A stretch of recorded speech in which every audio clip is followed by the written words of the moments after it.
Olá pessoal, tudo bom com vocês? Aqui é a Júlia, da Literatura Comparada e dos estudos de Ragianos. E hoje eu estou aqui para dar continuidade aos nossos estudos, né? Então, até onde que a gente já foi, né? A gente já avançou um bom caminho, né? Até aqui não parece, mas com esses vídeos a gente já está sabendo que o Girard é considerados um dos pensadores mais importantes do século XX e ele investigou o comportamento, né, e a razão, né, dos conflitos humanos, a violência entre as pessoas em vários âmbitos, né, em diversos níveis, tanto no nível interpessoal, quando ele pensa, né, nos romanticistas modernos descrevendo, né, os conflitos entre seus personagens, aí a gente está no âmbito das relações pessoais.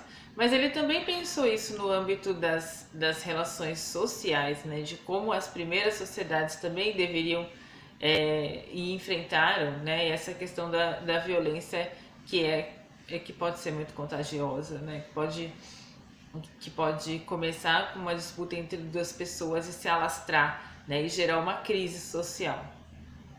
Então, num primeiro momento da teoria mimética, né, a gente pode considerar, existe, eu não peguei aqui, mas está aqui dentro, existe um livro, né, do Michael Kirwan, em que ele fala, né, que é muito comum as pessoas entenderem que a teoria mimética se estrutura através daqueles 3 livros que eu já comentei com vocês, né, o Mentira Romântica, a Verdade Romanesca, a Violência e o Sagrado e o Coisas Ocultas desde a fundação do mundo, né? Então, pelo fato da teoria ela tá bem exemplificada através desses 3 livros, né? O João César de Castro Rocha ele vai chamar esses 3 livros, né, como se fossem livros-eventos, né? Livros-evento. Porque cada um desses livros realmente traz dentro dele uma intuição. E as 3 intuições estão escritas nesses 3 livros e formam, né, como se fosse a teoria mimética, lá, a sua estrutura principal. Então, é isso, né? No livro Culturas Shakespearianas, Teoria Mimética e América Latina, de 2014, o João César vai falar que cada um dos 3 primeiros livros do Girard possui uma intuição fundamental de sua teoria. Então ele chama esses 3 livros aqui, né, que eu já mostrei para vocês, de livros-evento. E é muito legal isso, né, para a gente poder entender qual foi o evento de cada livro. Então, como eu já expliquei para vocês, qual foi o evento, né, a intuição principal desse livro aqui, o primeiro livro dele, o desejo mimético, né, porque foi aqui que o Girard, ao ser convidado para ministrar um curso de literatura francesa nos Estados Unidos, ele precisou ler os livros canônicos da literatura francesa, né, os autores canônicos que eu já falei, Balzac, Camus, Flaubert, Proust, Dostoiévski, Proust, Stendhal, e também leu e fez estudos incríveis de Shakespeare e Dostoiévski. E ele percebe que os grandes escritores, que ele chama de escritores romanescos, são os escritores que percebem o funcionamento do desejo no seu formato mimético, né? No seu formato em que ele demanda, né? O desejo não seria aí autossuficiente, livre de influências externas ou original, ele seria mimético, ou seja, dentro ali do que a gente deseja existe a presença do modelo / mediador, né? Modelo ou mediador, que é uma pessoa com quem a gente tem uma proximidade espiritual e que nos sugere objetos a desejar. Então, em geral, pelo caráter fundamentalmente mimético do desejo humano, a gente acaba desejando objetos que os nossos modelos já possuem ou almejam, né, ou ambicionam possuir. Então, esse é a primeira intuição dessa teoria, né? E aí, o Girard, ele continua ele faz um passeio muito profundo pela literatura, né? Esse eu já falei, mas assim, é que eu não consigo não falar, mas ao mesmo tempo eu não tenho tempo de explicar, porque o livro é grande, né? Mas assim, esse é um livro que ele é um livro de jornada mesmo, é como se ele oferecesse quase que um processo formativo a respeito das relações humanas e do poder da literatura como uma fonte de percepção das relações humanas, né? Como é um recurso. Então é um livro muito, ele é muito incrível, assim, é realmente muito marcante esse livro. Bom, e aí depois que ele faz todo esse passeio, ele vai investigar as sociedades arcaicas ainda sem estado formalizado, né? As sociedades de hominídeos, que aí ele vai partir para a segunda intuição dele, porque ele vai percebendo que essa violência que acontece quando as pessoas disputam os mesmos objetos, sejam eles materiais ou não, né? Por exemplo, uma vaga no emprego não é um objeto concreto, né? Mas ela tá ali. Ou a atenção de alguém, né? Ou o afeto de uma mulher não é concreto, mas também é um objeto, né? No sentido de que também é disputável. Depois ele começa a perceber o quê? Que esses conflitos eles são resolvidos através de um mecanismo que ele chama de mecanismo do bode expiatório, ou seja, uma pessoa, né, vai receber essa violência que estava latente aí entre sujeitos e modelos, né? E quando eles não se destroem, quando eles não levam o conflito, a tensão, né, que está ali impregnada neles, quando eles não levam até as últimas consequências num duelo, por exemplo, pelo amor de uma mulher, eles podem, como na história do James Ellison que eu contei para vocês, eles podem dirigir essa violência que está aí inflamada entre eles para uma terceira pessoa que não tem responsabilidade total, parcial, às vezes nenhuma, nessa tensão entre essas duas pessoas, né? E aí quando o Girard vai pensar na formação e na manutenção, né, na gestão dessas sociedades arcaicas, ele vai começar a pensar, bom, se nessas sociedades existiam muitos modelos, né, todos acabam virando, né, modelos uns para os outros, né, e sujeitos também são sujeitos, também são modelos para outras pessoas. Então o potencial ali de pessoas disputarem o mesmo objeto é muito alto, né, num grupo humano. E entre grupos humanos, né, entre tribos e né, pequenas comunidades arcaicas, então as pessoas podiam aí passar a disputar território, a disputar uma parte de um rio, a disputar, né, recursos e tudo isso. E aí ele começa a investigar os mitos das fundações, né? Como é que essas comunidades arcaicas contavam como elas tinham surgido. E aí ele vai fazer uma separação muito importante entre mito e texto bíblico.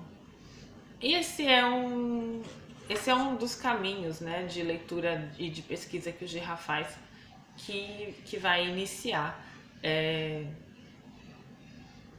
um estudo, né, um estudo e uma perspectiva sobre os textos bíblicos, que ela também é antropológica, também é interindividual, né? É muito interessante essa perspectiva. Bom, então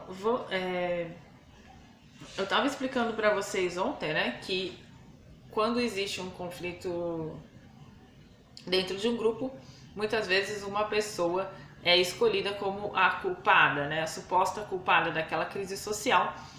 E aí, nessas comunidades arcaicas ainda sem estado formalizado, essas pessoas eram linchadas ou havia um sacrifício ritual, né? Então, agora eu estou recorrendo aqui à minha tese só para a gente avançar um pouco, né?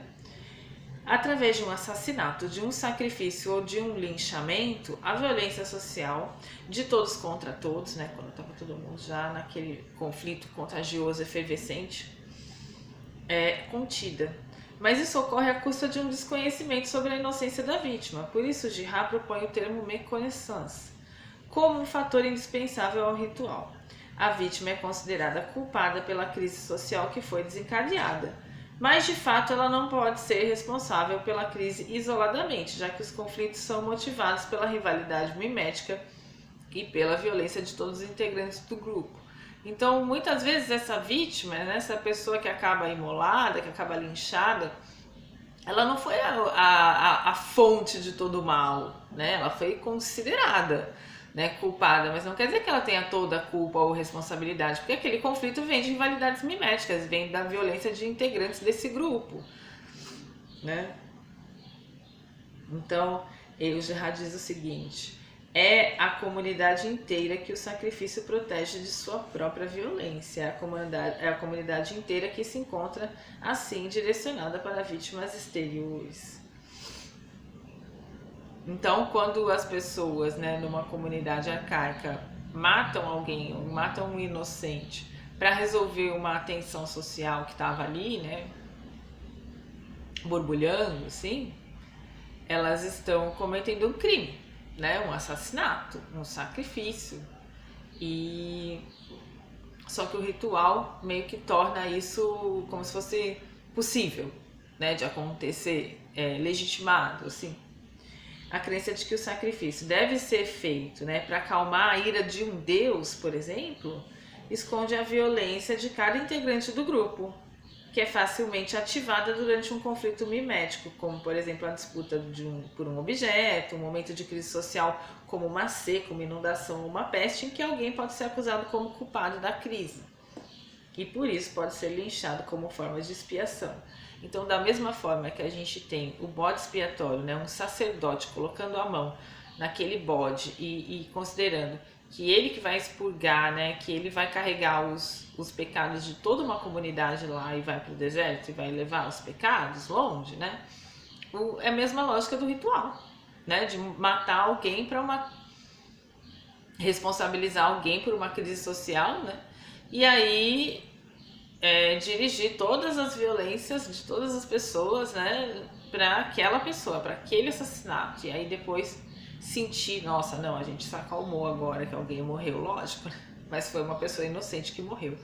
Então, o que o Juha vai fazer na defesa, ele acaba fazendo uma defesa, né, da importância do cristianismo, da importância do cristianismo até como uma doutrina que alerta as pessoas sobre como a violência funciona e como ela pode ser contida, né?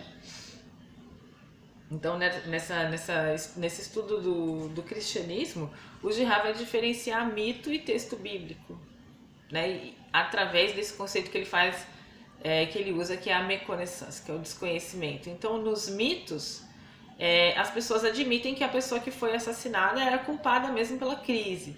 E já nos textos bíblicos, existe uma percepção sobre a inocência da vítima. Isso vai ter muitas consequências, né? Então, aqui, o que mais que ele fala? Que eu falei aqui na tese. Em qualquer sociedade,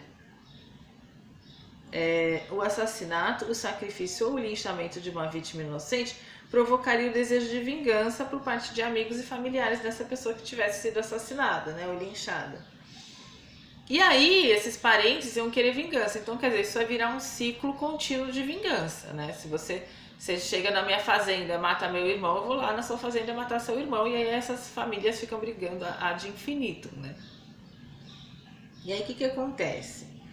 Então, para tornar um sacrifício uma violência sem riscos desse ciclo de vingança continuar, os integrantes do linchamento precisavam acreditar que a vítima é culpada pela crise, daí o conceito de méconnaissance, que encerra essa noção de desconhecimento geral do fato de que uma única pessoa não poderia ser responsabilizada por toda uma crise social e não deveria, portanto, ser sacrificada, linchada ou assassinada, pois na verdade é inocente ou pelo menos não é a única culpada por determinada crise social ou conflito. Juha percebe, e aí é um ponto central interessantíssimo também, que pode ser usado para várias pesquisas e várias abordagens. O Juha percebe que entre as vítimas de sacrifícios nas sociedades arcaicas estavam figuras que tinham um vínculo fraco com a comunidade, né? O que faz com que ninguém se levante para reclamar sua morte ou para empreender uma vingança contra os malfeitores. Então, quem que era vítima de sacrifício? As vítimas de sacrifício eram prisioneiros de guerra, escravos, crianças e adolescentes solteiros, indivíduos defeituosos, né, como fármacos grego, e em certas sociedades tratava-se do próprio rei, pois em sentido oposto ele também se diferenciava dos demais, né? Ou seja, ele percebe, nossa, então para evitar esse ciclo de vingança eterna, né, a pessoa que tinha que morrer assassinada no sacrifício ritual, no linchamento, era quem? Era uma pessoa que ninguém ia ligar para ela, que ela já estava ali meio a Deus dará. Ou seja, sem um vínculo forte com os integrantes da comunidade. Porque se fosse uma pessoa muito amada, todo mundo ia querer vingar a morte dela. Então tinha que ser alguém que não tinha um vínculo forte com a sociedade, com aquela comunidade, né? Sociedade não, comunidade arcaica. E aí eram escolhidos o quê? Crianças, né? Não tinham direitos, as crianças não tinham direitos da criança na época das sociedades arcaicas. Criança, estrangeiro, prisioneiro de guerra, né? Pessoas defeituosas, então pessoas que não tinham um laço forte com a comunidade. E aí, disso tudo, né, desse processo todo, se desdobra um paradoxo, que é, para conter uma ebulição de violência, né, que começou por causa porque duas pessoas começam a disputar uma caça, um território, um recurso, né, e isso pode, se os outros tomam partido desse e esse toma partido desse, pode virar uma guerra de todos contra todos, né? Então, disso, o Girard percebe que essa crise social é resolvida quando uma pessoa dessa comunidade é considerada culpada por aquela crise social e ela é morta, né, ela é assassinada, e aí os ânimos gerais se acalmam, ela é considerada, ou se considera às vezes, né, que era preciso um sacrifício para aplacar a ira de um deus, ou que aquela pessoa precisava ser oferecida, né, para um deus, uma divindade e tal.